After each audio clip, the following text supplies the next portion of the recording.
Greetings, Moonchild. I'm Morpheus, or Morphe to those I want to see again. I know, looking at me, you wouldn't guess I was raised by a village of tieflings, or that I was kicked out of said village for less than saintly actions involving the head priest and his wife at different times. See, I have this trick that the fairies taught me as a kid. I can walk right into your sweet little dreams. Oh, or not so sweet dreams, you naughty thing. I've made a few friends in my days, probably twice as many enemies, except that one time with the priestess of Talos. She got exiled, and oh, never mind that story. I prefer the animals and fae. They just get me, you know? Oh, the scars? Yeah, that was a bad day. I'm just as surprised I made it out as you are. Besides, they make me look fierce. They also remind me that I have seen that true betrayal can only be committed by someone close to you, someone you love. The rest of my circle weren't as lucky. I had some of my best memories with them, and now I'm the only one left. Or the only one that I know of. Life is like a river. It never slows down for anyone. You either flow with it, or get shaped by it. Guess which path I chose. Whisker Forge's parents lived in the dwarven settlement of Earthheart. Slow to be accepted into their neighborhood, they apprenticed Forge to Fiona Steelcloak, a smith of some skill. All was well until war hit their corner of the world, and young Whisker Forge struck out to help defend his homeland with the help of his ancestors. After the war and his apprenticeship, he started wandering the realms and helping people where he could.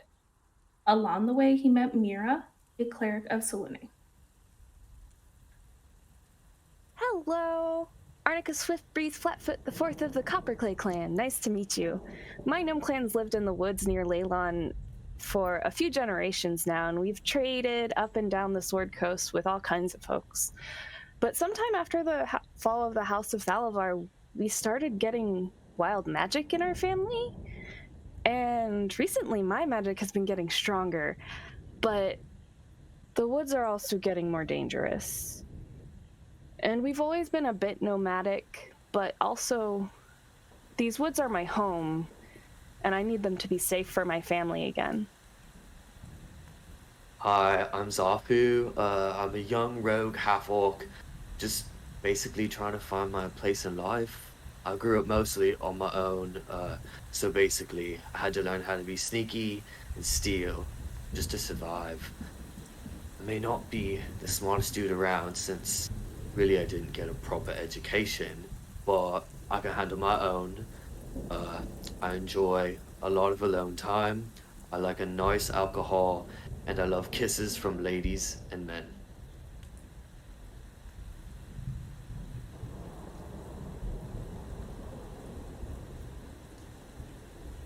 The High Road. This highway hugs the coast, connecting Neverwinter to the coastal cities of Luskan to the north and Waterdeep to the south. For years, the stretch of road south of Neverwinter fell into disuse because of frequent monster attacks. Recently, efforts have been made to keep the road safe with light patrols of guards. Leylon. This small town along the high road is in the midst of rebuilding itself after being abandoned for years. It serves as the main base of the characters during this adventure.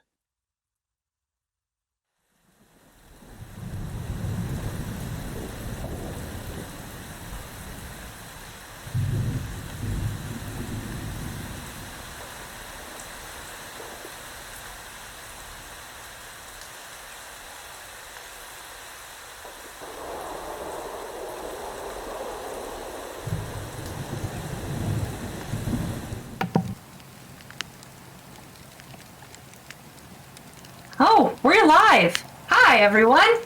I didn't...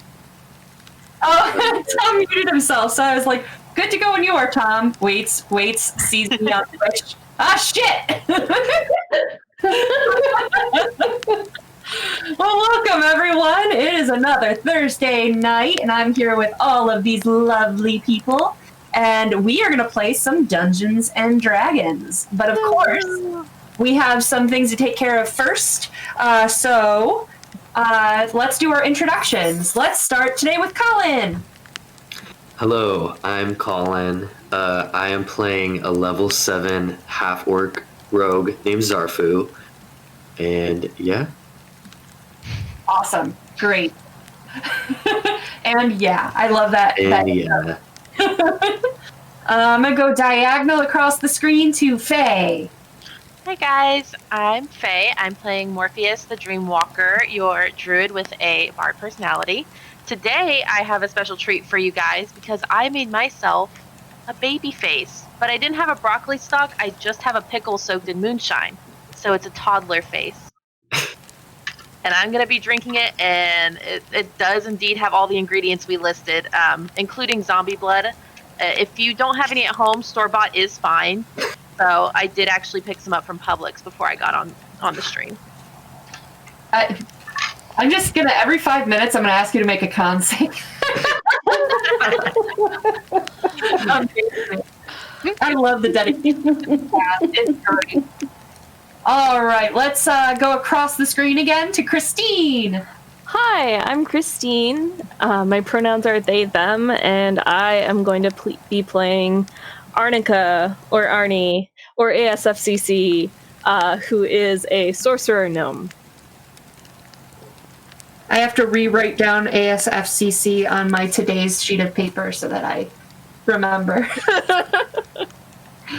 And last but certainly not least is Tony.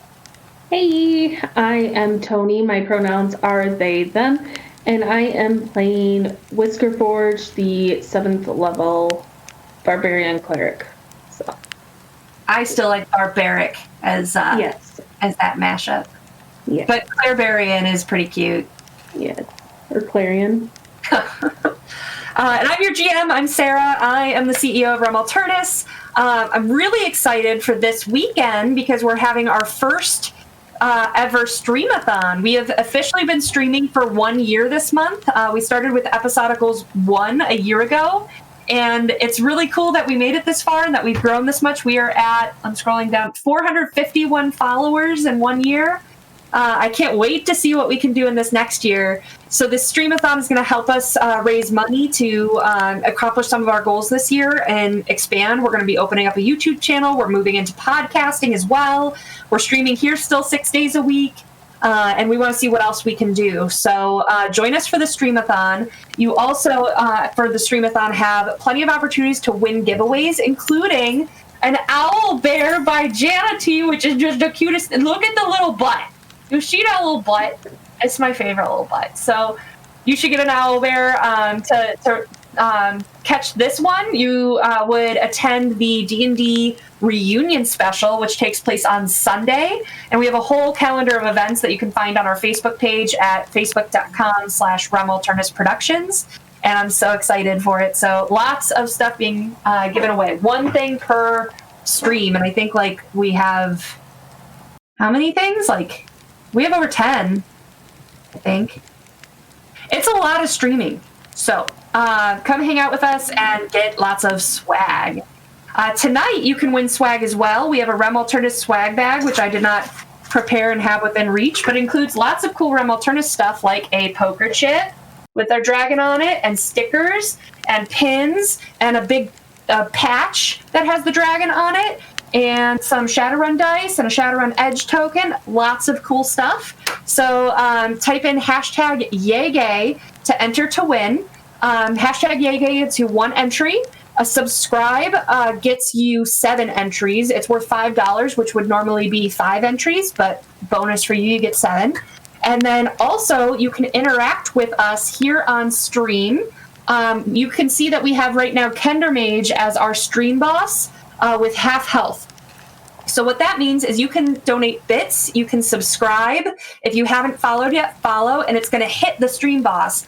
And when it gets down to 0 points, Babyface makes an appearance, which is our chat-operated player character. So Babyface shows up and ends up doing some big fighty stuff on their next villain, or gets a drink named after them, or magical things just happen when Babyface is around. In addition to donating bits or to hit the stream boss or subscribing to hit the stream boss, you get those extra entries for the giveaway tonight for the swag bag. So every 100 bits is an extra entry. Whew. That was a lot. I talked about the streamathon. I talked about all the stuff. Oh, also when you donate bits and points, channel points as well, which are free, you get to interact with the game as well. So you get to give an inspiration, an auto hit, or a nat 20 to any player or the GM. So we'll drop the instructions for that in the chat, and you'll see how to interact. I think that's everything. Who's ready to take us back in? Anyone want to tell us what happened last week? I volunteer Christine because I tried to relay the information earlier and got it totally wrong. So there were some people that were, as we came up onto the settler camp and the wagons, there were some people in our party who decided that their abilities could best be used controlling children and hurting them. Hurting like cats or animals, not hurting like harm. That's against our consent terms. Yeah, no. We don't hurt kids here. We just herd them. And so that had happened. And then there was like some big debate among the Leylon. They were trying to figure out what to do about something, but we don't really know what. And then these Darktide Knights showed up, and Arnica and Forge attacked them, while Zarfu and Morphe, I kept wanting to call you Faye, which is your name, but not your name. Morphe. Zarfu and Morphe were playing with children while we were fighting, so, you know. Yeah. It's fine. So, all of the townspeople are currently running for the trees, while you guys are taking on these Dark Knights that just came through. And we just left off with it being the start of... Babyface was the last play last round, so now it is Zarfu's turn. Okay.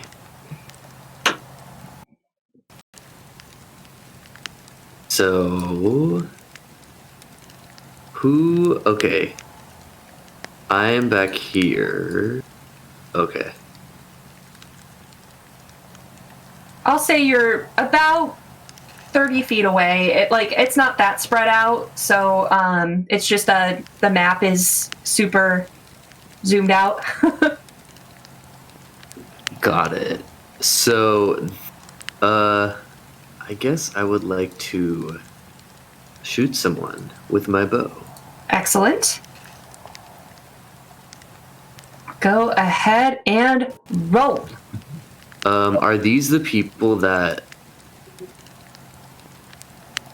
Oh, right here, these are Ted Knight. Okay. Yeah, the people above were kind of the town council that was trying to rally everyone together. Right, so I'm not shooting them, I'm shooting the knights.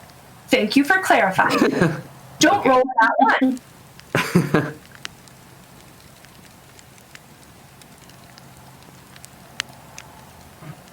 All right, 17 to hit. That is going to hit. Which knight are you hitting? Can you ping him? Go that one. Okay. So that did 4 damage. You do have a friend engaged in melee with them, which means you do get your sneak attack damage. So that is 18 points of damage. Excellent. Yes. So you see that the knight on its like water horse thing that's just like looks like waves running over or galloping kind of. As you hit him, you see that the arrow impacts and kind of takes him, knocks him back, and he kind of seems like off kilter for a second before he finds his balance and rises again. Ooh, and you know what? I also do have Wails from the Grave, which is a special. Immediately after I deal sneak attack damage, I can target a second creature within 30 feet of the first, and it takes a 2d6 necrotic damage. Ooh. So let's do that to the knight right next to the other one. That's real cool. So how would I roll?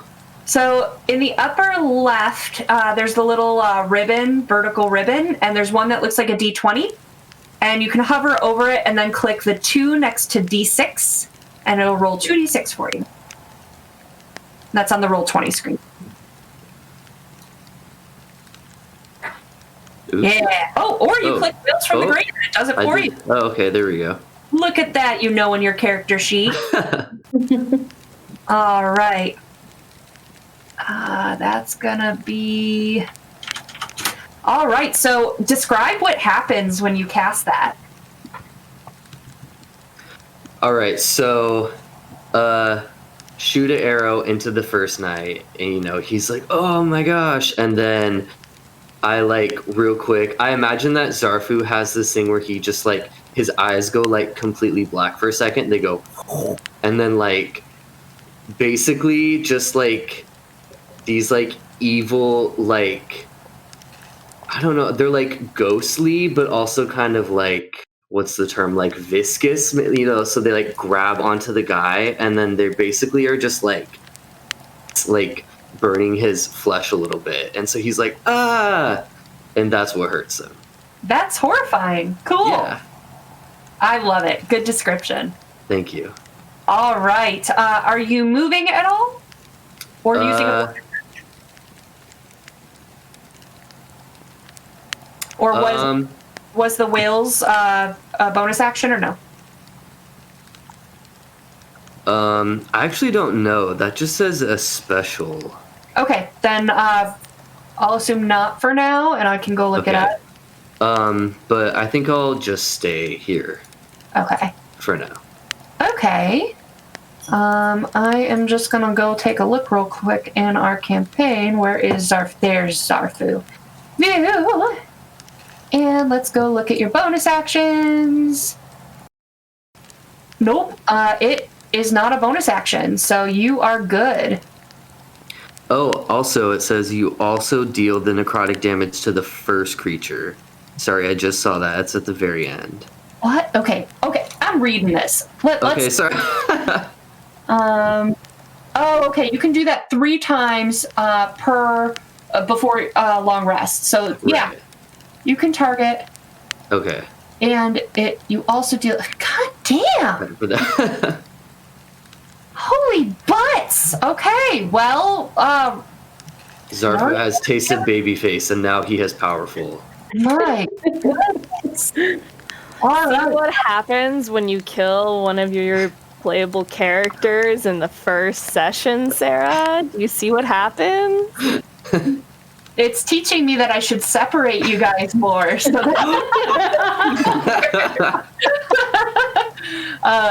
so with that, the first night, as these shadows kind of crawl over him, the viscous shadows, you can hear this groan, and it's just very exhausted and weak.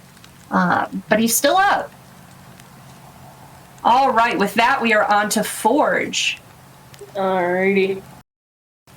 So last round, I did start my rage, but I think I just moved up. I don't remember what I did. I know I started raging. Oh wait, I did attack. Okay, anyways, I am going to go ahead and attack this one then. Which one was it? The one on the right. Okay, sounds good. Okay. With my warhammer. One-handed or two-handed?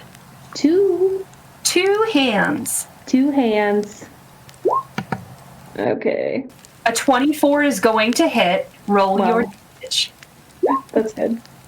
So Bludgeoning, two-handed, that's 14 damage. So as you wind up, you're ready baseball bat style for this guy to come at you this time. And as you swing, you actually connect with his chest, knocking him off the water steed, which dissipates into a splash and kind of waves reaching your feet. and disappears as the guy just falls back onto the road and does not move. All right. I think that's it, because I have... Yeah. No bonus action or movement? No. Okay. I'm right there, and his friend's kind of right there, too, so... All right, so time for the archers. So these guys, let's see what they can do. They are going to make 2 attacks each. That's really nice. Ooh. Oh, these guys are kind of nice. All right. So they just saw the one horse dissipate, and the figure of Whisker Forge standing in front of where their friend used to be. So they're going to target you. So let's do our first longbow attack. Does a 15 hit? No. Well, as a bonus action, the archer can add a 1d10 to its next attack or damage roll with a longbow or short bow. So I'm going to roll an extra 1d10.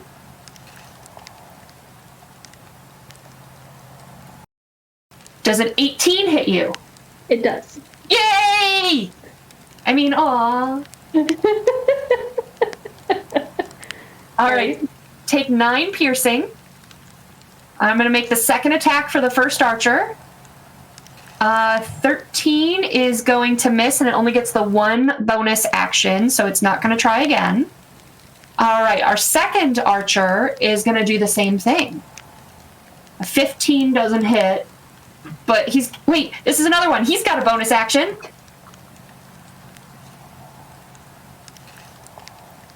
There it is. So that's a 24. So take 11 piercing. And for the second hit, nat 20. All right. Please take 13 damage. Okay. That's not too bad. No. All right. Let's see. That was both of their turns. They are going to slow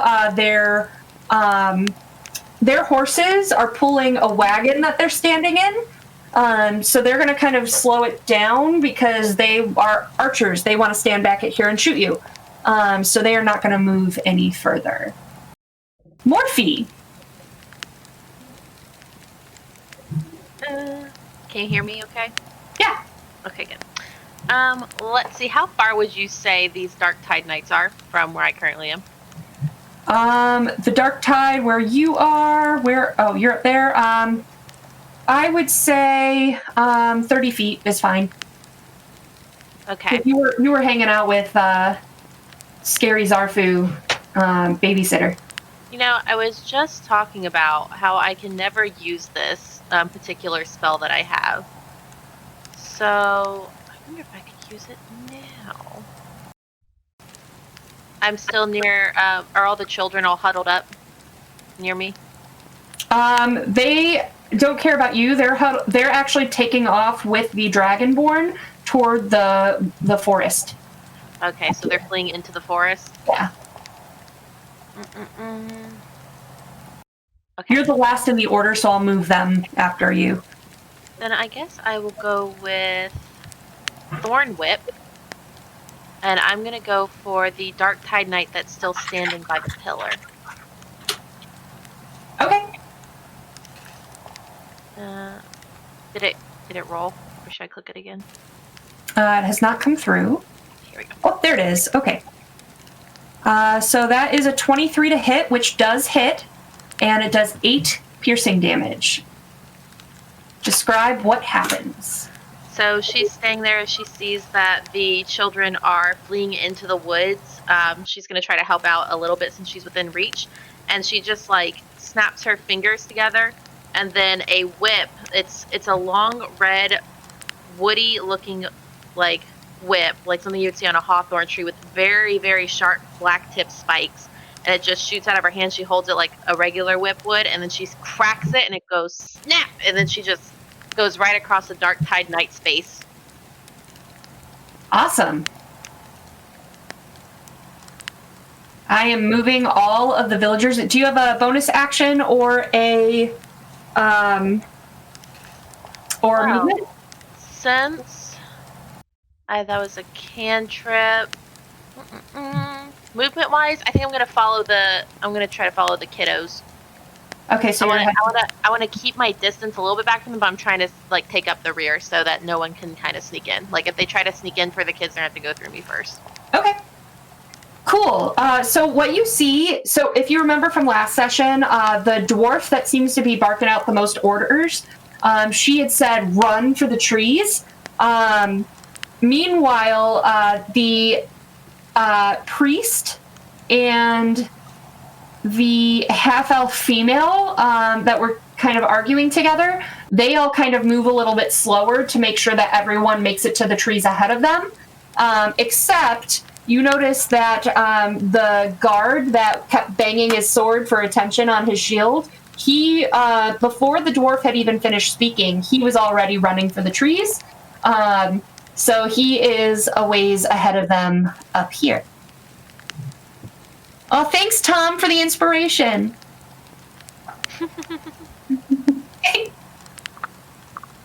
Awesome. Oh, that's awesome. Bree, you're going to have to do a whole lot of watching our other shows to catch up with how many points Tom has. Cool. So that was the end of the order. We are back to the top with another Dark Tide Knight. Seeing three arrows sticking out of Forge. He is going to focus his attack and kind of slide right past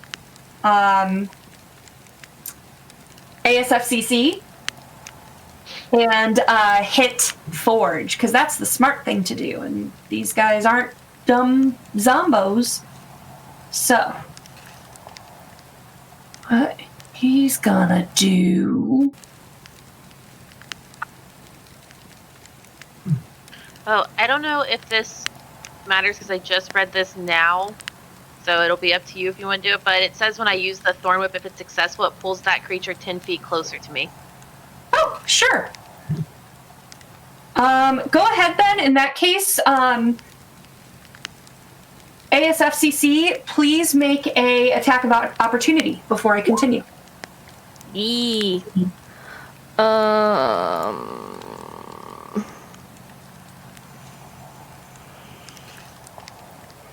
Trying to make sure. Because I don't remember if I've actually discussed this on the stream yet, but my unarmed strike actually does negative damage because I'm so small.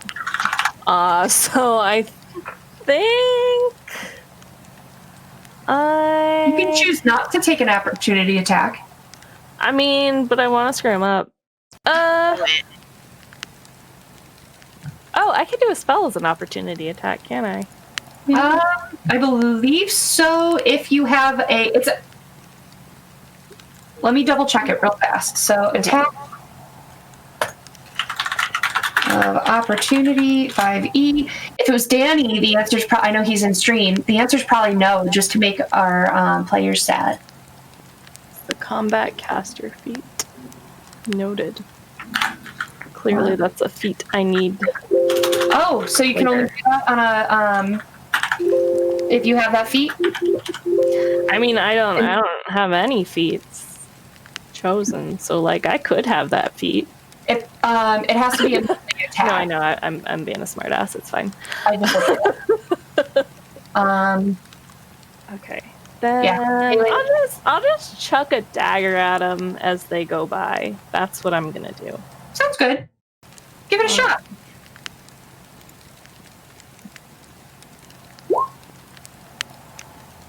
Thinking that's gonna hit.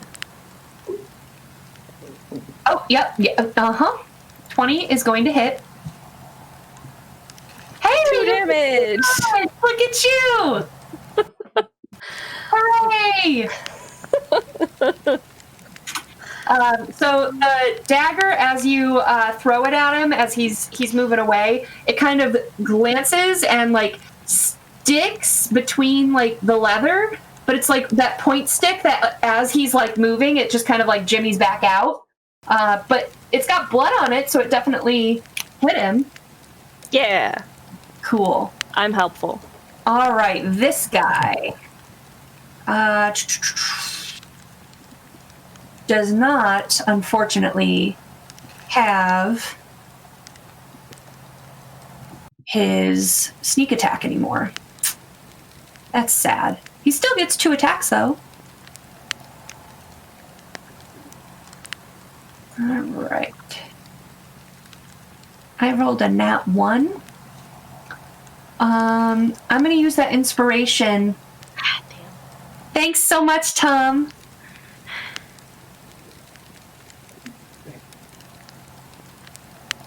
Do you see that? Do I want to see it? I rolled 2 nat 20s. No. Only one of them counts, but please, and it didn't do that much damage, so it takes 7 slashing. Okay. And then for the second attack, a 22 hits, so take 8 more slashing. All right. Cool. Oh. Cool. All right, and that is its turn. You can hear it kind of muttering under its breath. It almost sounds like a chant or an incantation when it's this close to you. But it is ASFCC's turn. I keep wanting to say ASMR. I'm gonna be real honest. When I was like, yeah, you could call me by my initials for short, I didn't expect you to actually do it, and I didn't realize my initials kind of spell ass face. So here we are.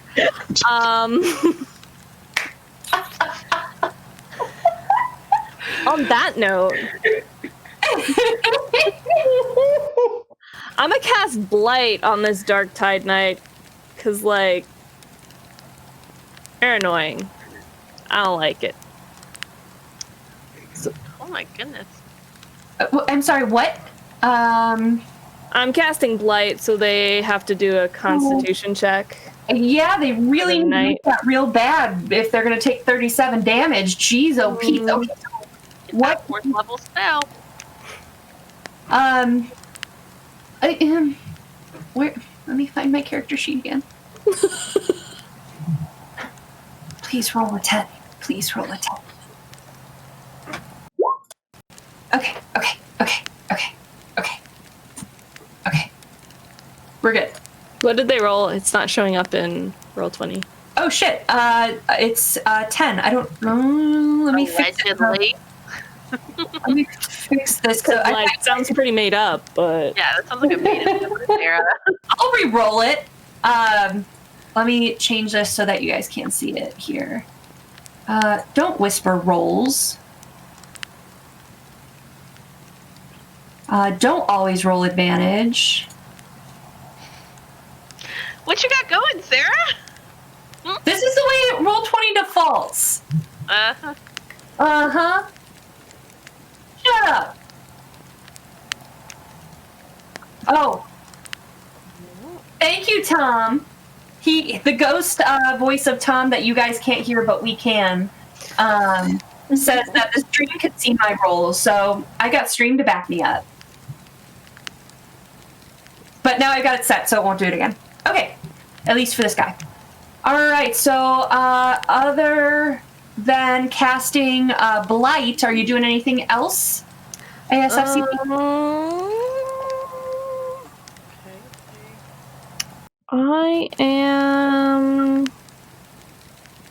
I am going to spend 2 sorcery points to bend luck and roll a d4, and this is going to be a penalty to that con save.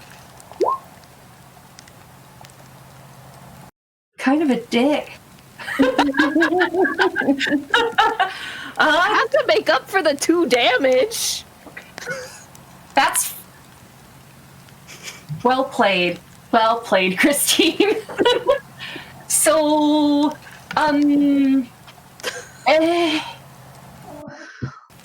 Also, I'm using up my 4th level spell slot. Like, I gotta use it. Yeah. That's fair.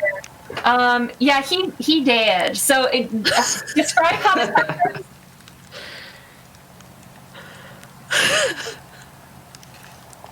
Describe the whatever that was.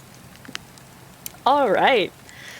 So, like, there's like sort of this like sickly gray green almost mist that sort of goes towards the night. And at first it sort of seems to fade off a little bit. And then I kind of like furrow my brow, I raise my eyebrows, and then it comes back and just almost dissolves the water steed and leaves the knight just like laying on the ground. Gross. Excellent. Love it. I love how I changed all those settings just in time to never use them again. Cool. Appreciate that. That's great. Anything else with your turn? No, I think that's it. Okay. Next, we are back at Zarfu. And wait, let me check on how our stream boss is doing. Okay, we're still got 1750 HP, so it's not Babyface's turn. Yet. Zarfu, what's the word? Okay, so I will move.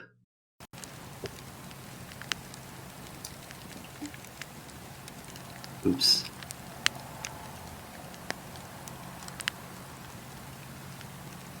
Don't worry about the feet in this Oops. case. Oh yeah, I did. Okay. Yeah, Because we just have the archers left. Yep.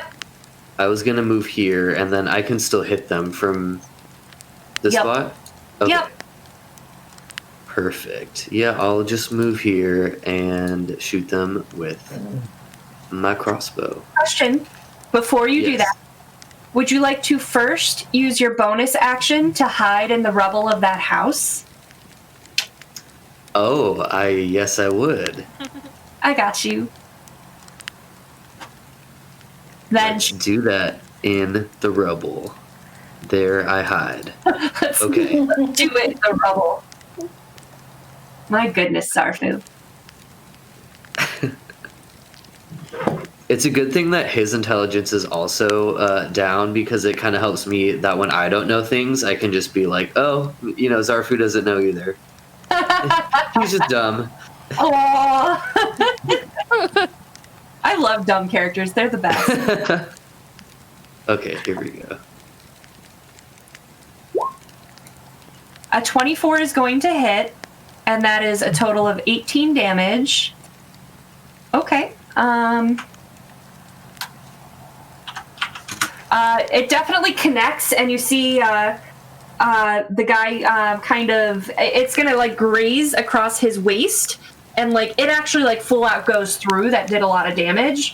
And he like kind of crumples and holds a hand to it and sees the blood there. But he like straightens and he kind of just roars generically at you, and he's gonna pull back toward you for his next turn. Great. So that was your action, bonus action, and movement. And so now it is Whiskerforge's turn. Okay.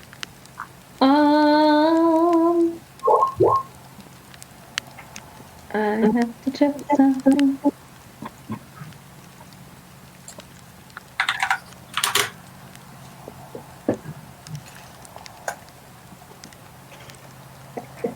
Okay.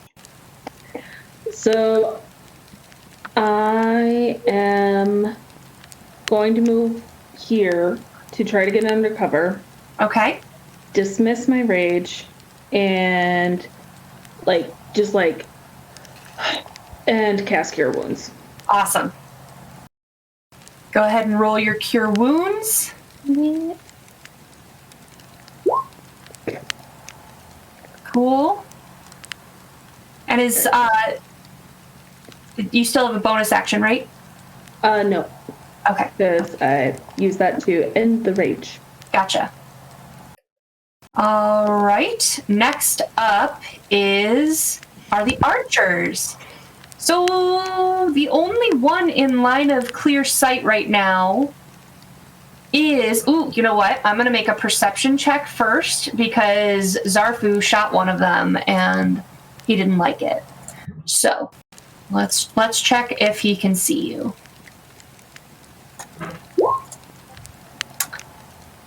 That would be a nat 20, friend.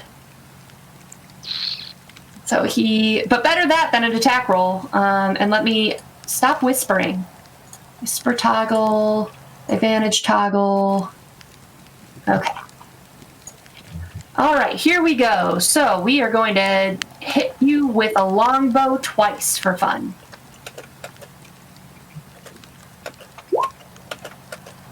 I rolled a nat 1 on that. Did I get inspiration again?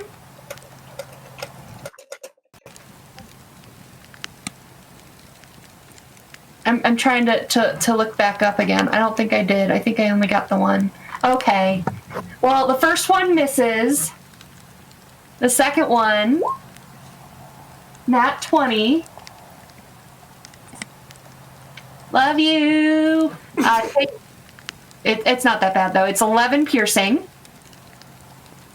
And though, he gets to do his archer's eye again. So we're going to roll an extra 1d10 for damage. Mother! Sorry, that wasn't a nice laugh. It was exactly what it should have been. All right, take your 12 damage total. That was Archer 1. Archer 2 is more concerned with the person in plain sight, which is ASFCC. So we're going to do first longbow attack. It's a 25 to hit. Take 11 piercing. And for the second attack,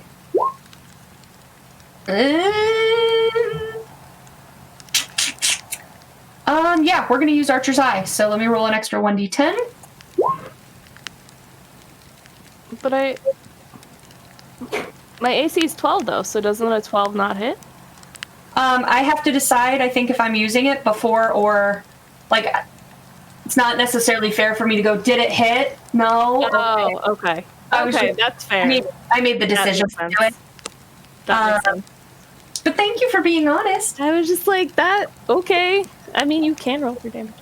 I don't always remember to do that, but while I do, I want to use it. So take an extra 8 piercing. Except not, because that one doesn't hit, right? No, it's a 17 to hit you, total. Oh, I thought it was damage, not for attack. Okay, that makes sense. Cool. Yeah. That's part of why I was confused. I was like, Yeah. So I rolled 12 to hit. I wasn't satisfied with that, so I rolled a d10. So now it's a 17 to hit, and then take the original damage of the 8. Cool, I got you.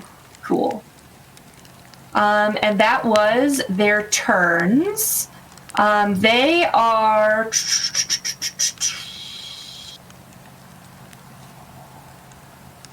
They're going to take their cue from the Heidi people. And this one is going to... Oh, wait, they're on the cart. Nope, they're not. They're going to stay where they are. Cool.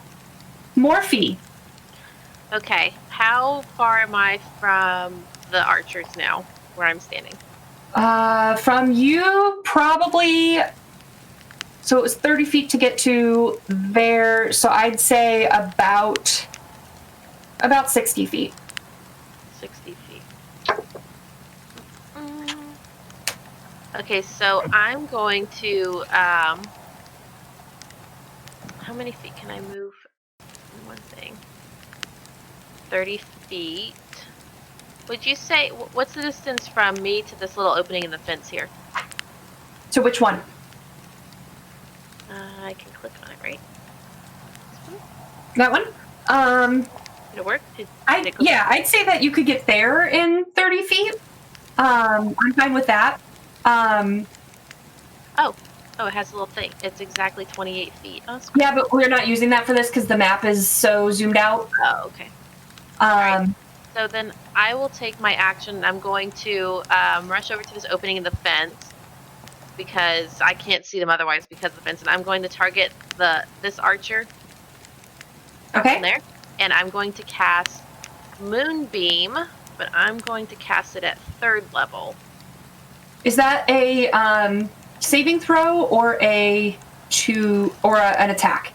Ghostly Flames. It must make a Constitution saving throw. It takes Okay. 2d10 radiant on a failed or half as much on a successful. Okay. So, con saving throw. 12. What does it have to beat for mine? My spellcasting ability? You have a spell save DC. And it is in D&D Beyond under... Yeah. No, my save DC is 14, so... 14? Okay. All right. Full damage. Okay, and I said I was going to do this at 3rd level. Click the little rolly dice. All right. So that's 14 radiant damage? Mm-hmm. And then it stays there as long as I'm concentrating, so when it's their turn next, they have to roll again and take damage if they fail or lose. Okay. Great. And it's whenever they start their turn, right? Yeah. Got it. Remind me, because I forget. If I remember, I'll remind you. Anything else? That's all I can do, so I'm good. All right. Oh, Dark Tide Knights. Well, let me just delete that. Forge, it's your turn. Okay.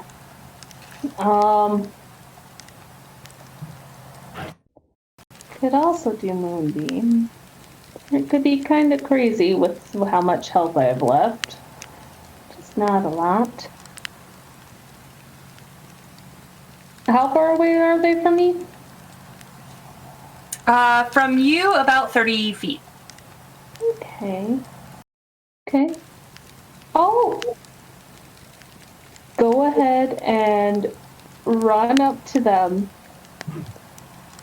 and, like, just grab a hold of the not moonbeamed one. So that's, this one, right? Yep. Okay. I'll grab a hold of him and I will cast Inflict Wounds. Great. 22 hits. All right. For 22 damage. Ooh. Nicely done. Describe it. So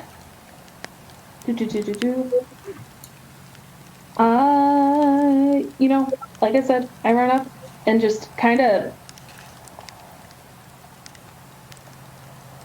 I scratch him because claws, but like the wound spreads out from where I scratched him. Ooh, so it keeps tearing. Yeah. Blech. Cool.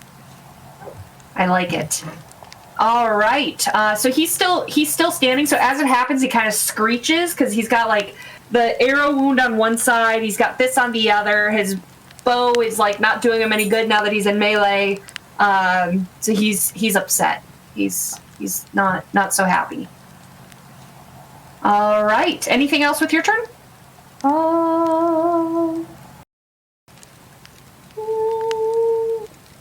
Maybe. 1 second. No, because it forces him not to use the bow, so I'll stay where I am. Okay. All right. Next up is ASFCC. Okay. So, being so small, I wouldn't have made it this long if I didn't have some sense of self-preservation. So I'm gonna move over here out of line of sight of the archers. Good call. And I am going to cast False Life to get myself some temporary health. Nice. Ooh. Ooh. real nice. Sweet. Dub, no inspiration for me? I thought I was your favorite dubs. Dubs. Erica. Yeah, I think that's everything for That's me. all you're doing? Yeah. All I'm gonna, right. like, turn around so that I'm not, like, facing a wall, but... Zarfu? Oops. Okay, so I do have a nat 20. I actually also have 2 inspiration. I have one from a previous thing. Do I use the nat 20 like to land the hit, or can I use it? Okay. Before you roll, you can say, I want to use the nat 20.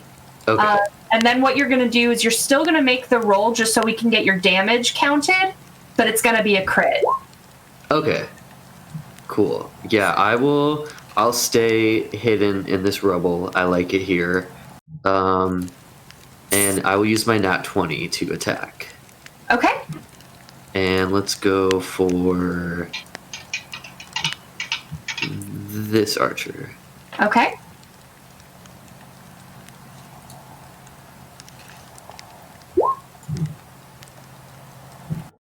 All right, so, ouch. Is it cool then if we just, wait, let me see. 9, 20 is, you rolled 14. So it's 27. You would get to double your roll, but since it's not giving us the button to push to hit it again, you could either hit it again or we could just double the 27. It's up to you. I mean, I'm fine doubling the 27. Okay. So that was on this one? Yeah. How do you want to do this? Destroy. Okay, wait, so what? You killed him, so describe how in magnificent blazing glory. Ooh, okay. So, Zarfu is peeking up with just one eyeball above the rebel. And then, because now he has a hand crossbow for this fight, by the way. And so he just takes his hand and he goes, pew! And then it's going to pierce him right through the heart. Ooh. And one shot, he's down. Yep. He doesn't even, process it. He's just there, fighting with Whisker Forge. And before he can even draw his sword, his bow just falls from his hands and he's just falls. Well done. Thank you. And Zarfu goes, nice, to himself. And then he goes back and hides under the rubble. Good job, Self. Love it. Forge, it is your turn. All right. Do the archers get a turn? Not that I'm complaining, but They go after you. yeah. Okay.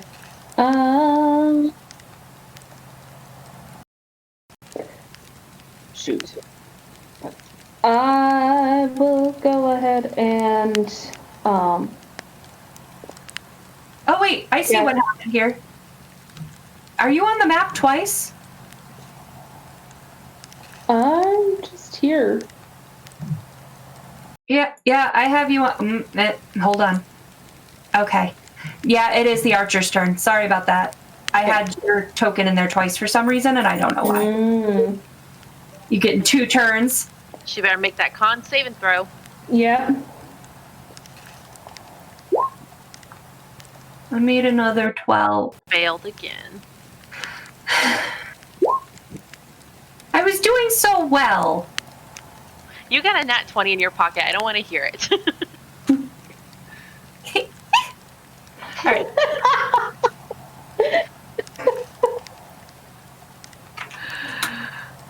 So the moonbeam sizzles and scorches as the archer just roars in pain and steps out of the light and immediately drops the bow to draw a short sword and attack Forge.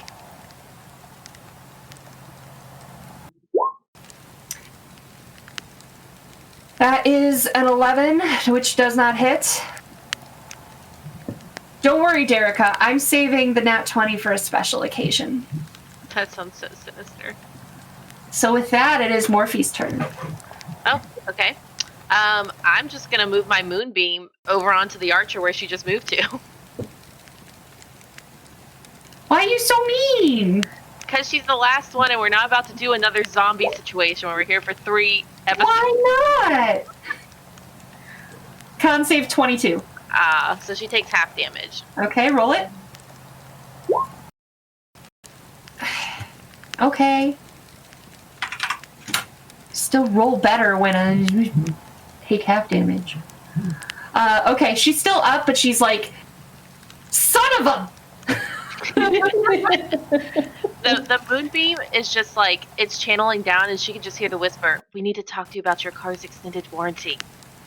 And it just follows her no matter where she goes. That's what it's whispering to her. God, that makes me feel like the H&R Block calls I've been getting this month. Like, leave me the fuck alone! Don't want to talk to you! Anything else you're doing with your turn, Morphe?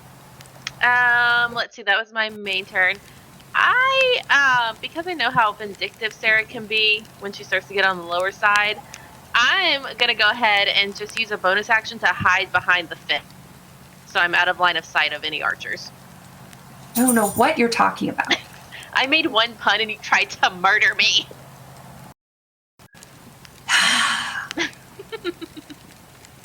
All right. Next up, we are at the top of the order with Forge. All right, now I will. So I'm gonna use my inspiration and hit that one archer with a whatever my weapon is. Hammer? Yeah. I'm okay. I promise. Roll your attack. Should I just roll it again since I wanted to use that inspiration? Well, you rolled inflict wounds. You didn't roll your. What? That's not what I pressed. Distinctly not what I pressed. There we go. There it is. Roll your damage. Yeah. So, 5. More damage with one hand than you do it too. Love it. All right. Okay. You swing and you graze. Like you hit his sword or her sword. And you can tell like it's a hard hit. Like it reverberates where like the hand hurts. But it doesn't really seem to slow her down more than the moonbeam has been. All right. Next. Anything else on your turn? No. Okay, next is ASFCC. Okay, so I'm gonna go over to this little hole in the fence because, like, I saw what Morphe's doing, and as annoying as she is, like, I think she's onto something. And I'm going to use the natural 20 I got. Or wait, natural 20? Inspiration. Oh no, it's a nat 20. Cool. I'm gonna use the natural 20 I got to cast 3rd level Witch Bolt at the only surviving archer. Oof. Oof, roll your damage. Nope, don't like that. All right, so that is 14 damage. Okay, so that would be... I have to do backwards math and it's hard. So as she sizzles and screams, since she's still in the moonbeam's light, she's just getting lit up from all ends here, but she is still standing. Dang. These archers are chonky. But have you talked to us about your extended car warranty? You can use that nat 20 on Faye, just so everyone knows. All right. Next, any other actions, ASFCC? Nah, I'm good. Okay, Zarfu. All right.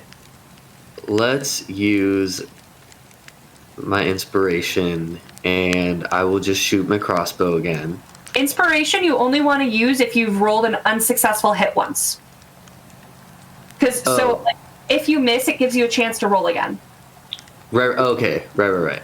Okay. So yeah, I will just shoot my crossbow from here. Beautiful. 9 to hit. That does not hit. So now you could use your inspiration to re-roll it. Okay. I would like to do that. Hit it. An 11 does not hit. Whiff. You know, Zarfu really seems like this happened in the last fight. Like, he does something really well, and then he just can't do it again, and then he's just like he just gets lucky, I feel like. I have a coworker that's like that, where it's like, he does something good, and you know it's going to go to his head, and it's like, no, and then he just fucks up for a while after that. Yeah, like, I feel like Zarfu, like, got that guy through the heart, and he was like, oh, I'm amazing. And then, like, after that, he's just like shooting randomly and just, like, not hitting anything. Hey, Sarah. What? I would really love to use 2 of my sorcery points to roll a d4 and see if Colin's roll can hit. You may do that. Cool. Go ahead and roll a d4. Yeah, that's not going to be enough. No! Tried though. I loved the evil grin, and I love the way you think, Christine, but meanwhile, Sarah was thinking right back, you need 5 more to hit. Oh. Wow. Yay! At least we all try to help each other. Like, it doesn't always work out, but we try. I love it. If I failed horribly. Okay, next up is the archer. And let's get that con saving throw out of the way. Oh, bite me. 16! Alright, so but you still take half damage though. Yes.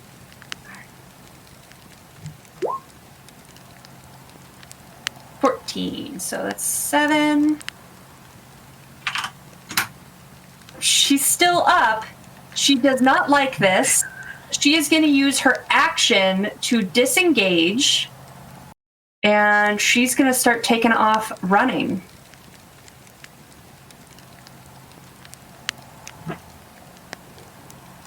That is her action. I have ideas. Morphe. Okay. How many feet would you say she is from me now? From you,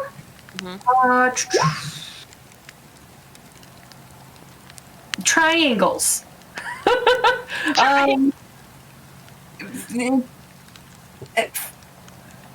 50 feet?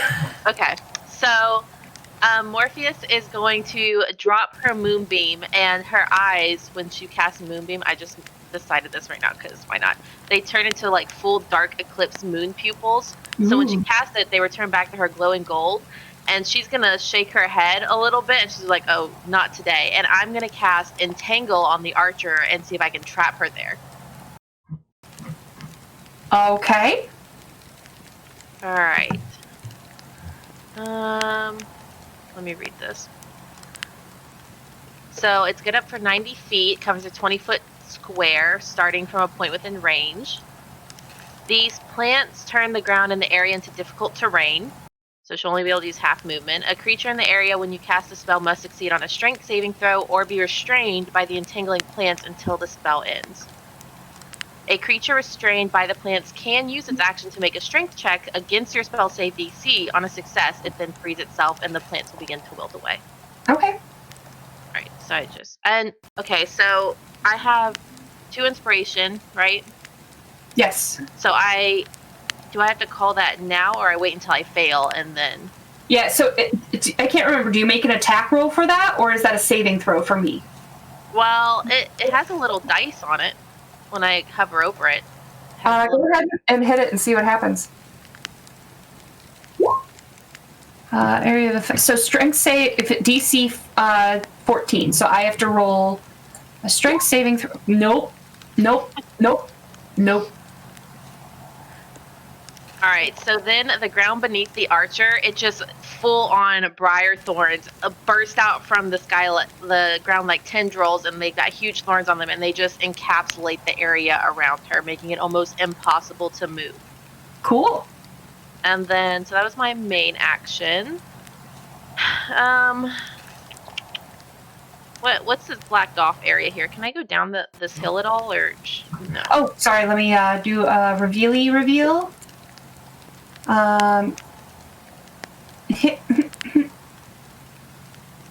And Forge can now see more too. So, Faye, you can see all this. Forge, you can see further here. Right, I don't know. Okay, so I'm gonna take my bonus action. I'm gonna slide down this hill to the bottom. Okay, I'm fine with that. Full on Tony's. Wow, I just saw a meme about him the other day and I've forgotten. Tony Hawk. Tony Hawk. Skater Pro. Yes, Tony thank Hawk. you. I was thinking Tony Stark, and I was like, no, that's a big. I was thinking Tony, and was like, I don't know. Tony. I'm like, what? Alright, so I will slide down, and I'm prepared to make sure this person does not get away. And then that's the end of my turn. Fair enough. Cool. So next up is Forge. Ooh. So I am going to throw my boomerang at her. Neat! And I want it to do non-lethal damage if it hits. Awesome. Okay. And 8 damage. Okay. That takes her to... Oop, I'm on the wrong... There we go. Oh, baby. There we go. She's still up. Okay, well, I don't She's put my getting real boomerang weak. back. She's panting a lot. So, loves. I'll go ahead and start moving up there. Okay. Are you going to stay out of the range of the entangle vines? No, because I'm going to start following her. If she's going at half speed, I might as well go at half speed. I have maybe other things I can toss. Okay. I don't think I have other things I can toss, but I'll get up there. Okay. So remember, it's half movement when you're in there. Mm-hmm. All right, back to ASFCC. How's your witch bolt doing?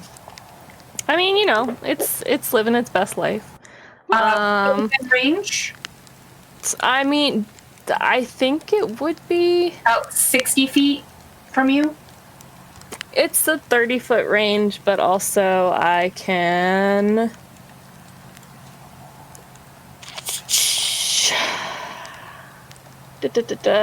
Do a distance spell and spend a sorcery point to double the range. So, like, I don't even really have to move. I hate you and your sorcery points. I just want you to know this. That's the whole reason to be a sorcerer and not like a wizard or something like that. Just, you get free stuff. You don't have to worry about the knowledge part. All right, roll your damage. Okay. Speaking of free stuff, hashtag yay gay. Hashtag yay gay. So while Christine is rolling for damage, you can win a swag bag, a dice bag full of Rem Alternus stuff, like a poker chip that has the Rem Alternus dragon on the side and the Chicago Shadows on the back, and a patch and stickers and pins and Shadowrun dice and a Shadowrun Edge token. So type in hashtag YayGay for one entry. Type in, or donate bits, 100 bits gets you an extra entry. A subscription gets you 7 entries. So lots of cool stuff you could do. And you do lightning damage, and this bitch is dead finally. What do you want to do? We did lethal damage. Dang it. Yep. So how does it happen?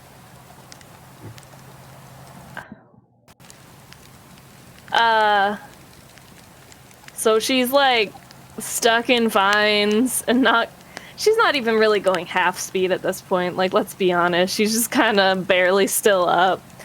And then she just gets struck by lightning and freezes and falls to the ground. Awesome. Awesome. Yeah. Okay. Well, with that, everyone panting, some people a little hurt. You guys have a chance to catch your breath, and we'll talk about what you do during this respite when we come back from a 10-minute break. Woo! Don't forget, hashtag YayGay and subscribe while we're on break. We'll see you in 10 minutes. Hi, everyone. Welcome back to part 2 of our episode tonight. We just had a great fight with some dark tide knights on these watery steeds that disappeared when the riders were defeated. And now we are left with a cart in the middle of the road and a body that's entangled in some vines. And yeah, lots of cool stuff. So as you guys kind of get that moment to breathe, I need a perception test from... Actually, what's your passive perception, Forge? It is 15. 15? Okay. Yep. So, I'm going to read you a little something that, Forge, you and Morphe really start to see as you're able to look around you. The progress on the town's rebuilding has been slow. The holes for a palisade have been dug, but only a few logs are in place. At the center of the ruins, a tall tower, mostly collapsed, rests atop a bluff. So let me show you that. Reveal. Woo! That's it. There's an intact wooden building closer... Oh, I'm sorry. The only intact stone building sits at the bottom of the bluff, its white facade bearing the mark of Lathander. There is an intact wooden building closer to the water marsh at the southwest side of town, smoke rising from 2 chimneys. So what you hear, Forge, and you're the only one that can hear it right now as I reveal more of Leylon here, is, and you can kind of see off this like bridge or this walkway here. So you can see the water now. You can see the water. Lots of stuff here. There's like a little dock here. So you can hear chanting coming from the southwest.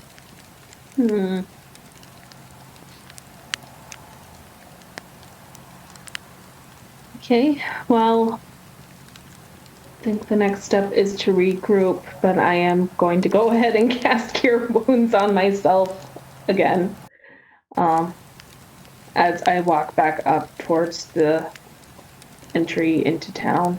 Okay.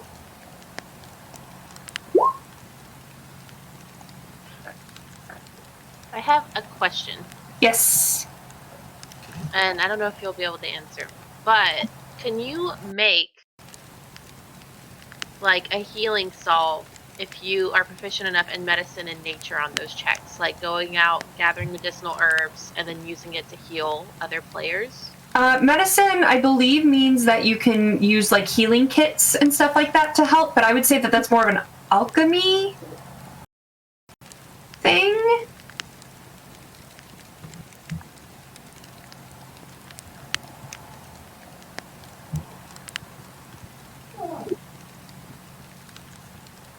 What is everyone doing?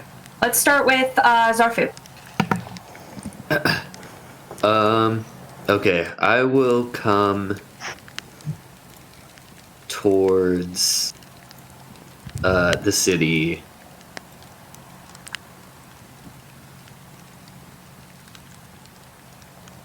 Okay, so where are you walking to? Let's walk to Forge, I guess. Okay. And Forge headed up to the entrance. Okay, ASFCC, what you doing? I am walking up to the people I know on the council to be like, hey, what the fuck is going on?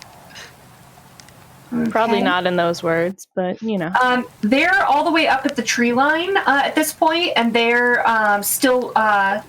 They keep kind of looking and talking about the raiders that came into the city and what they're going to do, and arguing over the rescue mission for the children that are missing from the group. Wondering what the rest of the townsfolk and the settlers might be doing on the south side of town if everyone is able to get out. There's a chance that anyone that didn't get to leave town in time might be dead. Well, fuck. Okay.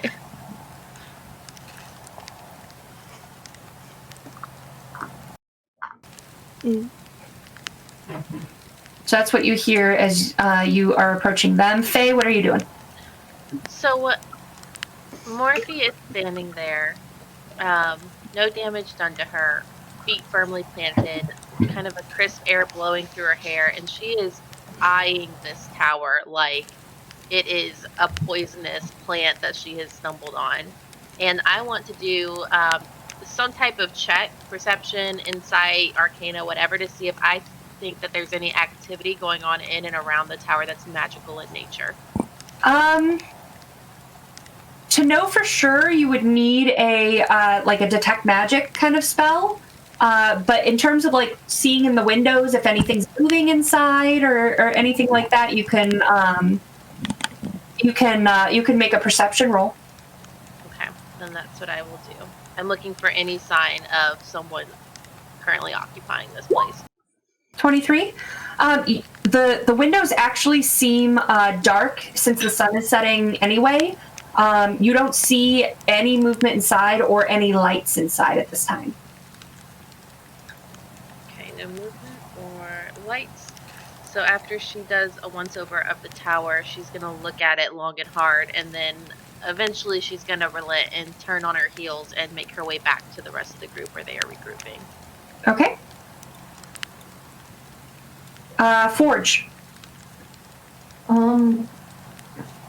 I guess I'm gonna look at these two because I know them, and I'm gonna be like, I did hear chanting down there, but I don't know. I need to rest for like an hour or two before I'm willing to go down there.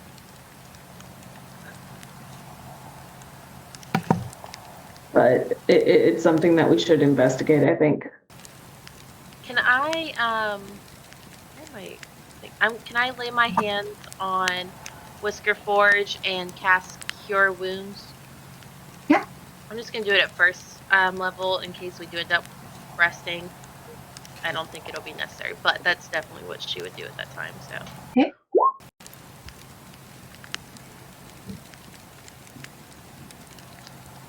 Uh, 26. First level. Okay. Oh, you cast it at 4th level. Oh, okay. I definitely didn't mean to do it.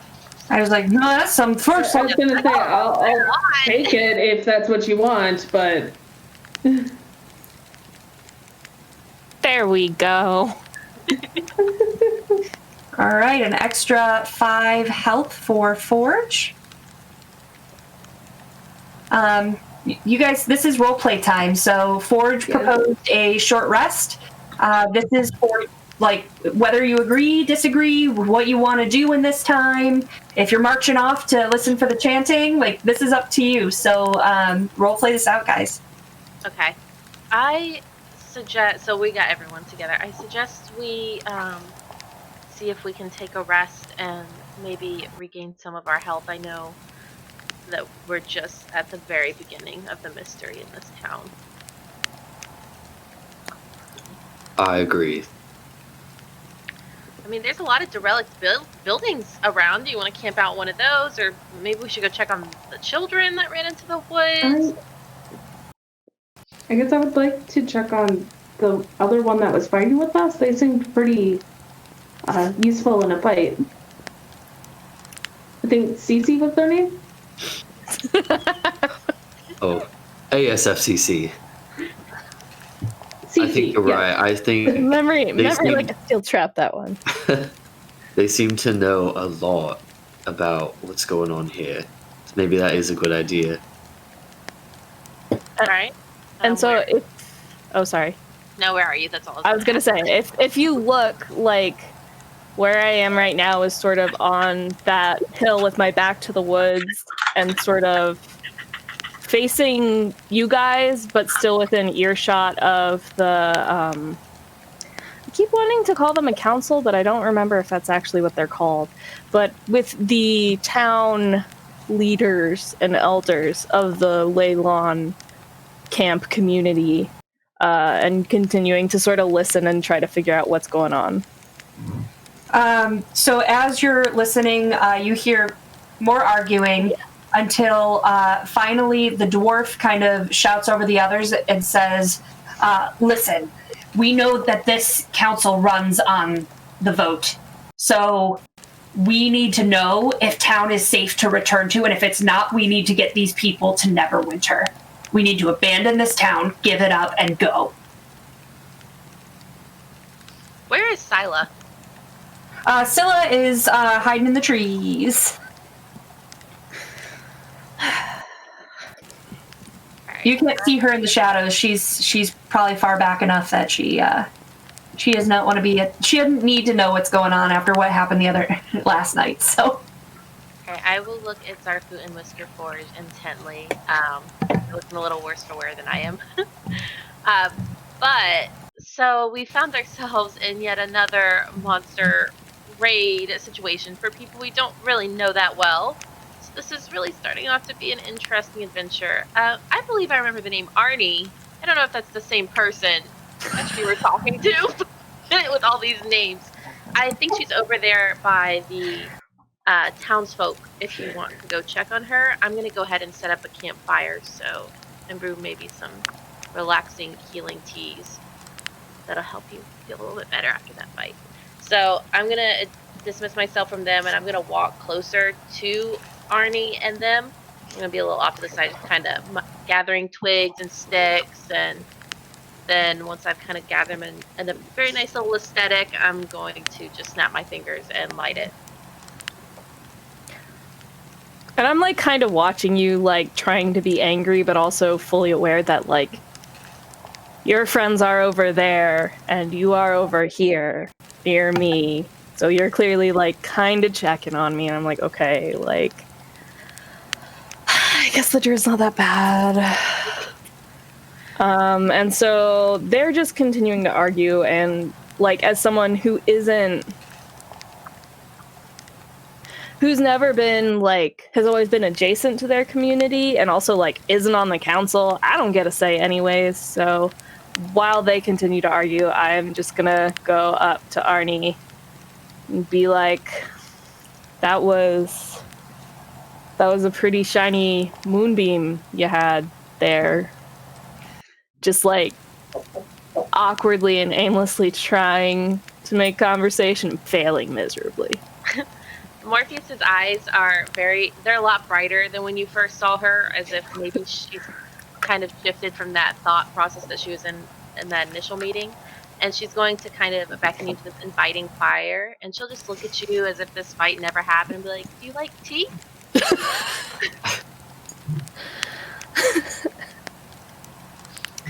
And honestly, like, at this point, like, my sweet, super rad, like, false life has definitely worn off.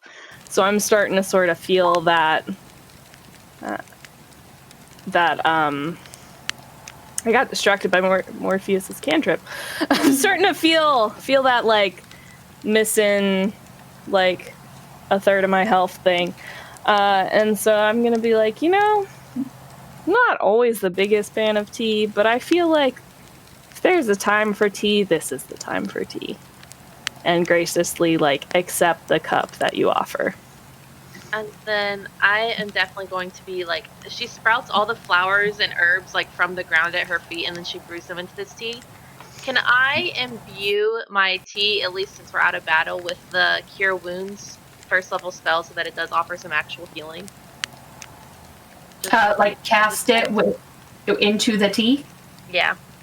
Like, I don't think it would ever work in battle, but just for role-playing purposes to, like... Yeah, just for now, I'm cool with the flavor of it. It's not a logistical rule thing, but I'll let you even we'll say that like you're like drink up, and while she's drinking you pat her back and like you're actually casting Like when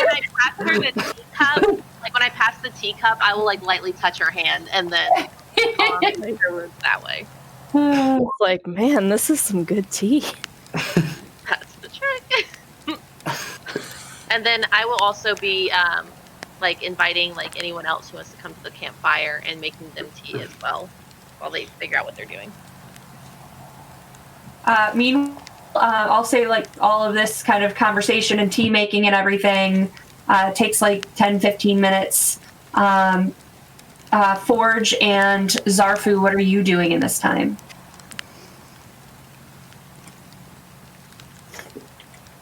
I feel like I would actually have gone up to approach and talk to ASFCC. So maybe just by nature, Zarfu is used to like being light on his feet. So I feel like while they're drinking their tea, Zarfu comes up and is just kind of like in the middle of both of them, and he's like, "Hello there." Like, I was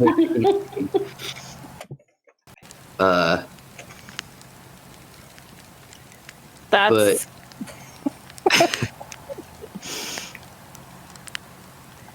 just like the perfect cherry on top of an incredibly like awkward interaction where it's like, how do I pretend like I'm meeting you for the first time and didn't build up deep-seated resentment about the fact that this halfling girl likes you better than me, of course, and like you're too cool for me, and that's fine. But also you took no damage in battle, and like you didn't have to come here and fight for me and my friends, and you did, so here we are. I feel this mood where like you want to be pissed, but you realize you're going to be the ridiculous one if you stay pissed, and that's not acceptable either.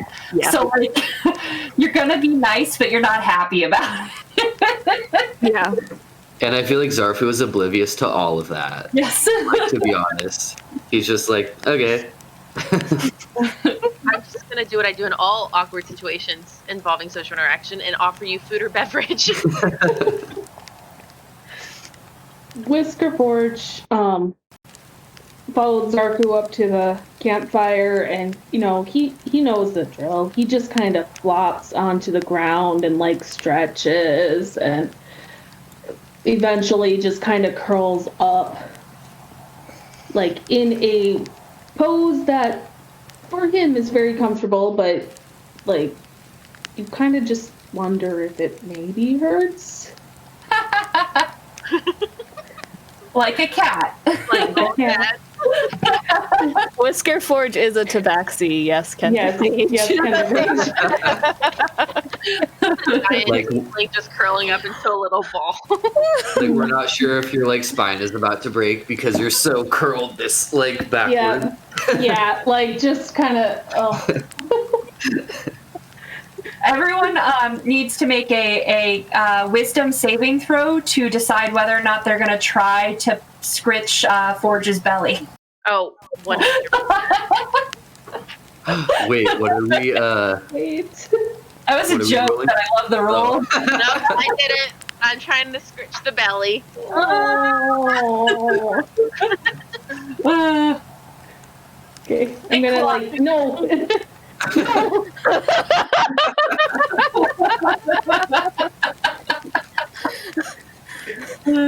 Amazing. So Morphe gets in there, but I go and I was like, he just looks so soft, and I go to touch him and he wakes up immediately and stares at me like I'm some kind of horrible monster. Yep. The eyes are big, like, fuck with me, I dare you. I would also like to point out that I had started a short rest. I don't know about anyone else, but Yeah, we're at a campfire. Yeah. we need like conversation cards to get to know each other. In the first 30 minutes of you guys gathering around this fire, you hear like a lot of talk from the tree line. Like, is it safe? Are we returning, or is it time to head out. Someone needs to check the city. Someone needs to find the kids. And at about 30 minutes in, can I have perception checks from everyone?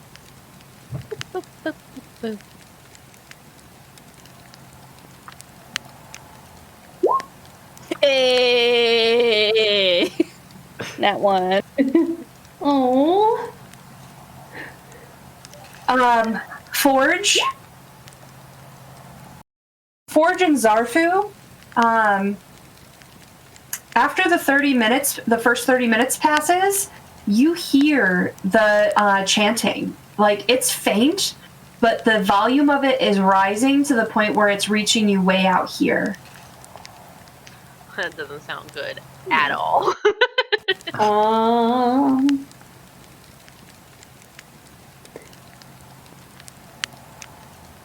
Is 30 minutes enough time to roll my 1 hour. hit die for this? 1 hour now. Okay, so Choices.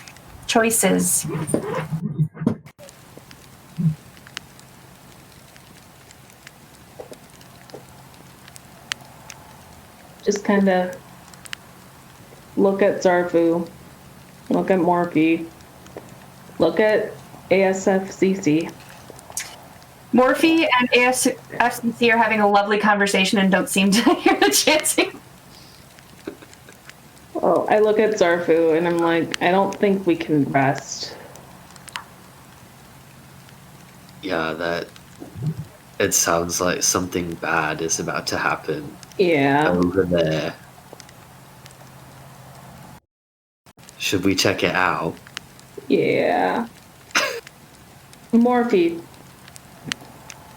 Yes. She looks up from her tea. I know that you're, that the higher level spells that you have should be used for combat. But we can't rest. We have to go now. Go now to where? You remember that chanting that I said that I heard when we were Yes. down? Yeah. It's louder. It's louder. It is louder. Morpheus looks like from between Whisker Forge and the woods, like just thinking to herself, like, man, the woods are so much fucking better than all this bullshit. And then she'll make a sigh and she'll get up and she'll look at Arnie or ASFCC, find out what it means to me. And she'll say, "Are you up for another round of exploring?" Very cheeky like. And it's like, I'm torn, because I know that Griselda was like, we just need to abandon the city. And I'm like, well, damn, if she's at that point, it's time to go. But also, that sounded like a challenge.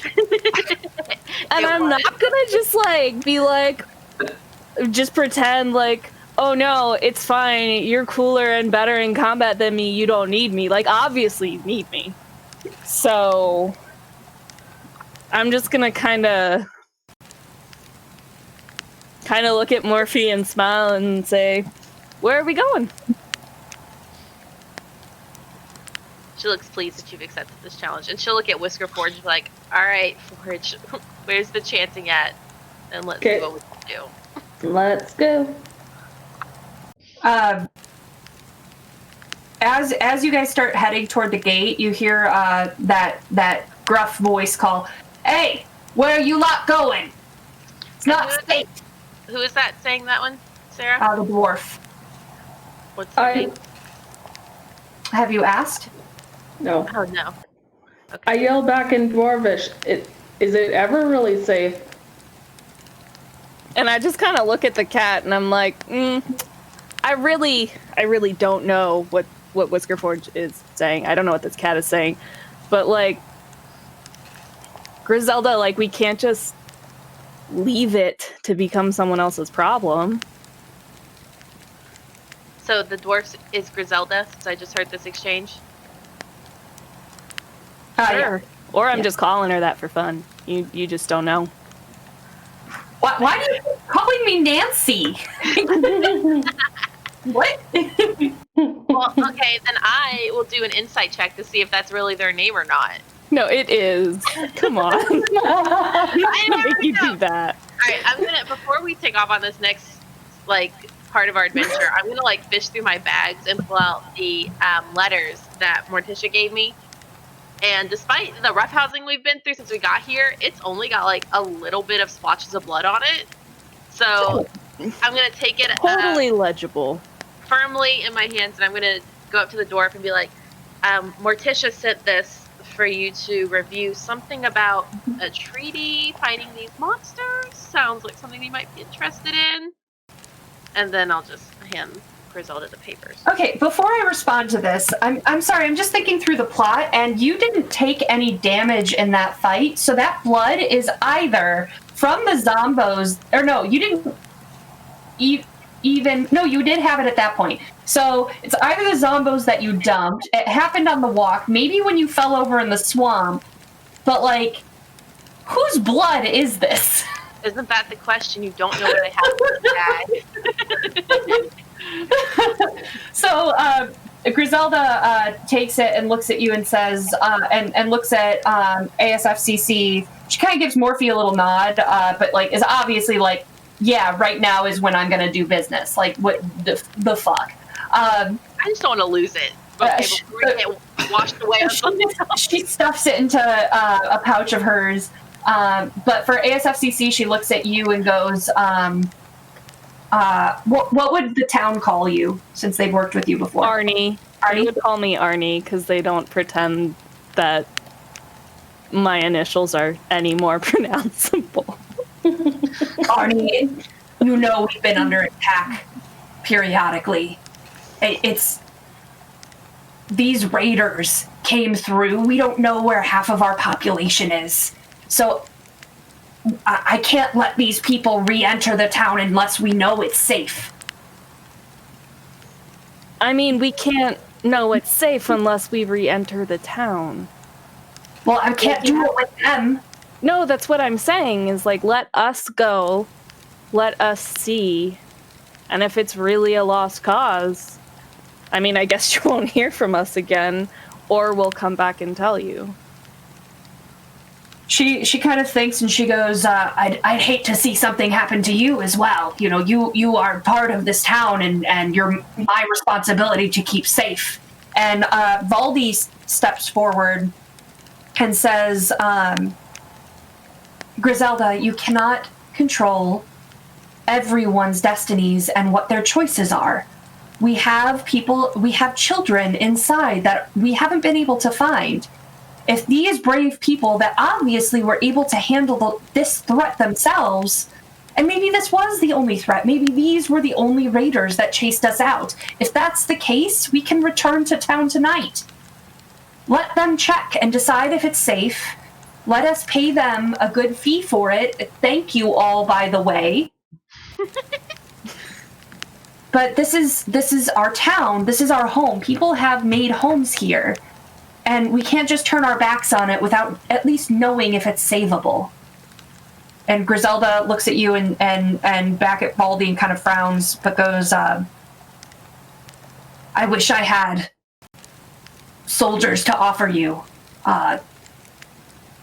The guards that came from Neverwinter, most of them died with this attack. Some might have gotten off on out on the southern side of town, but I don't know. So she looks at the sun disappearing over the water and says, we can't travel at night anyway. We will wait here in a close camp. And hopefully we don't get attacked. But we can't travel at night anyway. We're too easy of targets. So we will wait here until dawn. If you do not return, we will leave. And she looks at Baldy like, this is final. And Baldy kind of nods and it's something. Also, it turns out that I have an herbalism kit that I'm proficient in, which does allow me to create healing potions and salves out of herbs I find in the wild, so. Cool. Thank you, D&D Beyond.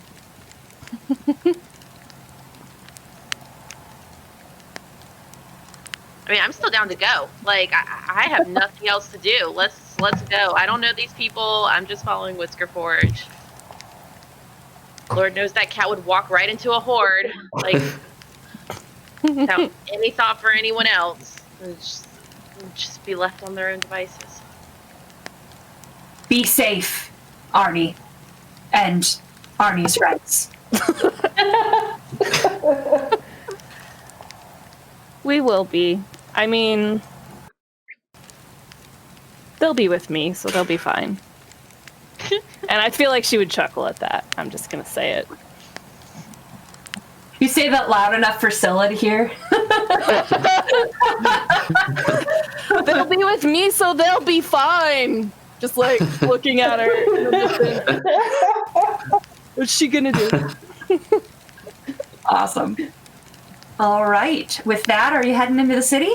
Yeah, I think so. let's go. Okay. Or wait, herbalism potions. Healing potions, herbalism kit. Is that a Yeah. thing that's happening? It will take you time to do that. Ugh, we don't have time. Alright. Okay. I just pull potions out of your butt. Sorry. I mean, that's fair. Technically, with my cantrip, I can actually create herbs, seeds, and flowers out of the palm of my hands. That's all I'm saying.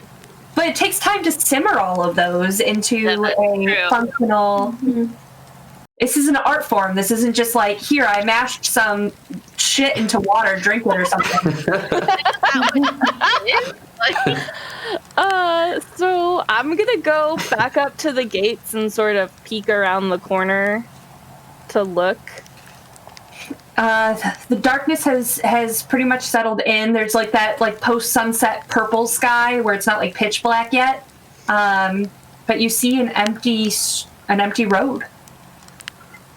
Okay. The chanting is louder from here at the gate. So from here at the gate, where does it sound like it's coming from? The southwest. The road heads Oh. south. So it sounds like it's coming from the water almost. Yes, or like near where you know the settlers camp to be, which is like way Okay. down here. Yeah. That's outside of town, and then there's like all this place on the banks, like in the marshland and Yeah. down by the fishery and Okay. all that stuff. Yeah. So I'm just like,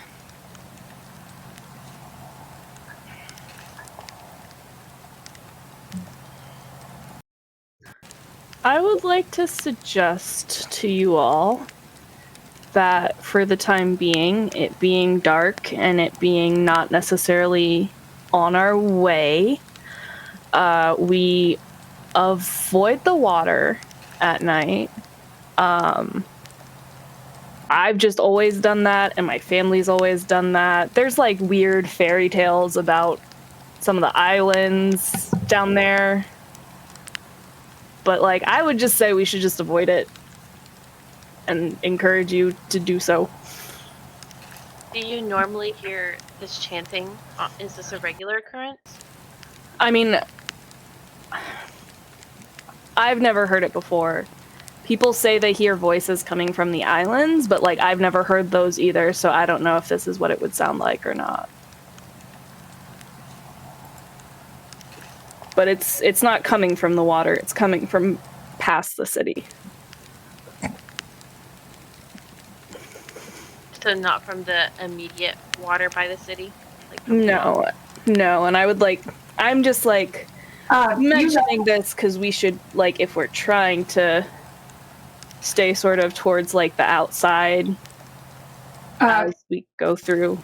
ASFCC, you know that this is Idle Island. Yeah, no, I know.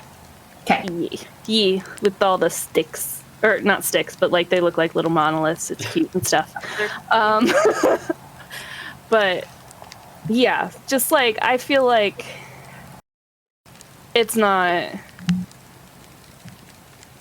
the time to like play around with like ghost stories and haunted islands and shit like that. So let's just avoid that for now. Morpheus will look at Whiskerforge and kind of be like, well, you heard them. Like, Not verbally expressing this, but with her eyes, like towards the water, towards the woods, towards the water, like you're not supposed to go there, but like I'm gonna follow you, so like just keep that in mind, kind of thing. Because I can't hear the chanting anyway, so I'm just going along with the flow. I mean, I would guess that we can hear it by now, right? Oh yeah, like We've gotten closer. from the Okay. team.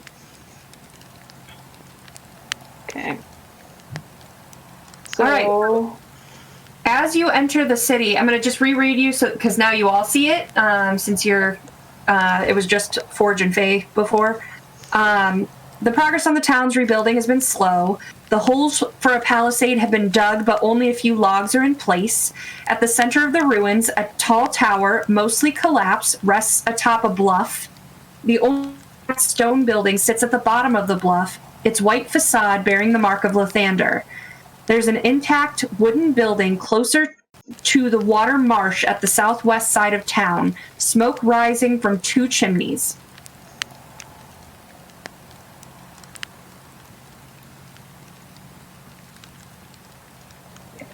Please leave your tokens where you're moving into the city. While we're walking into the city, I would like to ask Arnie, so there are 2 houses that still have a fireplace going. Did anyone not flee the city? Or are they just like that because they left in such a hurry? I mean, I don't know everybody in the city. I'm not really from Leylon proper. My family's from the woods around the area. So like we've traded with them, and like these are people I've known my whole lives, but I don't know all of the settlers here. That said, I did not see Gallio Elibro there. I did not see him with the rest of the counselors and townspeople. Well, if we're trying to avoid the water, but we still want to help, I'll glance at Whisker Forge. Maybe we should make sure that everyone actually got out of the town and kind of like hint towards one of the houses that has an active chimney going. Because I want to see what's inside, even if it's nothing. I mean, that makes perfect sense to me. Let's do it. So those houses are about down. Ooh, I can do it. Hey, don't do that. Here we go. There. Okay. So go ahead and move your tokens closer. As you get about here, and you can see like down the bluff here and past these buildings, you see a little cluster of buildings here. And you can see like most of this now. Here's the you do see up ahead another gate the road leads out of town. And then you see some puppy is so sad. His life is the hardest. I love hard. All right.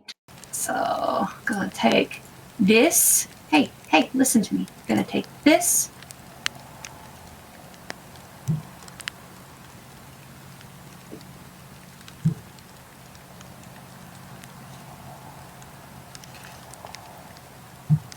Okay. And then I come back here. All right. So in front of one of the buildings with the smoke coming out stands a tiefling dressed in blue robes. She raises her hands to the sky and dark clouds appear in response. Before the tiefling, at the end of the swampy water, stand a small number of humans, great axes raised in the air, who chant in response to her. At this point, you guys are about 500 feet away, but you can hear them shouting and like waving at the in the rhythm of the chant. And at this point, we're going to roll initiative to start our week next week. Gosh, my initiative has not been great. Ooh, Christine, we can't hear you. But it looks like I muted myself because crying dogs. I'm gonna mumble to all three of them as we watch this. I have never seen this bitch before in my life. Before you're like, who's that? I have no idea. I have no idea. Click your tokens before you roll the initiative, because some of those didn't appear. Should I roll again after clicking my token? Yeah, but if you we'll use your first one. I can change it once you roll it. Okay, so Morphe was at 14 originally. 15. Come on. 13. ASFCC, what were you at? I didn't roll until just now, so I'm the three. Okay. The so 3 is actually accurate. Zarfu, your first one was a 17. Yeah. And Forge came through. All right, so we will start next week with whatever's happening here. And we are going to do our end of stream drawing. So last chance, everyone, type in #Yagay to enter to win. This is a Rem Alternus swag bag, so you get poker chip with cool stuff on it from Rem Alternus. You get stickers, you get pins, you get a patch with the Rem Alternus dragon on it. You get a couple of Shadowrun dice and a Shadowrun Edge token. Really cool little giveaway. We'll ship it to you, so stay tuned after the credits for the drawing, and you must be present to win, so we will message you right after the stream here on Twitch, so check your Twitch messages so we can get your address. So with that, let's go to credits, and we'll see you right after.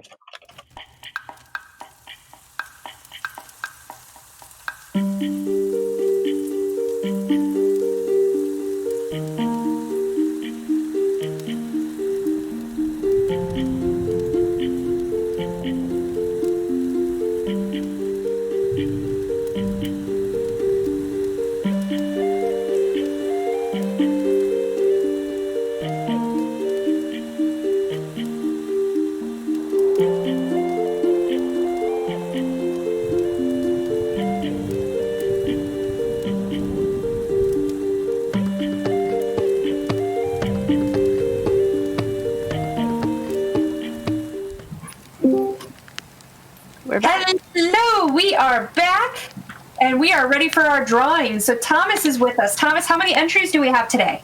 67.